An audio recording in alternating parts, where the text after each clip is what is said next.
সোমবার গভীর রাতে ভয়াবহ অগ্নিকাণ্ডে রাজধানীর অফিস লেন এলাকায় ছাই হয়ে যায় 60টি দোকান।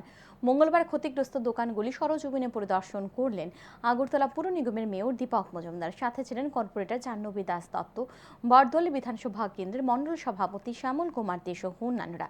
ক্ষতিগ্রস্ত দোকানগুলি সরজমিনে পরিদর্শনের পর মেয়র দীপক মজুমদার জানান, সোমবার গভীর রাতে অফিস লেন এলাকায় ভয়াবহ অগ্নিকাণ্ডে 60টি দোকান পুড়ে ছাই হয়ে গেছে। তাই এই দিন ক্ষতিগ্রস্ত দোকানগুলি পরিদর্শন করেছেন। ক্ষতিগ্রস্ত ব্যবসায়ীরা দীর্ঘ বছর ধরে এই জায়গায় ব্যবসা করে আসছে। তিনি মহকুমা শাসকের সাথে কথা বলেছেন। মহকুমা শাসকের অফিস থেকে লোক এসে ক্ষতিগ্রস্ত দোকানগুলি পরিদর্শন করে গেছেন।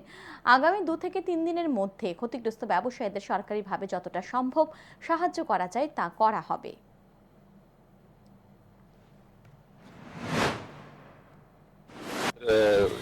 এই এলাকার যিনি সমাজসেবী পিন্টু রঞ্জন দাস, আমাদের ওয়ার্ড সভাপতি, উনি বলেছেন যে এখানে 7-8টা দোকান এবং রাইবেল ইউনিয়ন ক্লাব গতকাল গভীর রাতে অগ্নিকাণ্ডে এগুলি মোটামুটি ধ্বংসই, আমি বলবো 7টা দোকান একদম পুরোপুরি সমস্ত জিনিসপত্র নষ্ট হয়ে গেছে।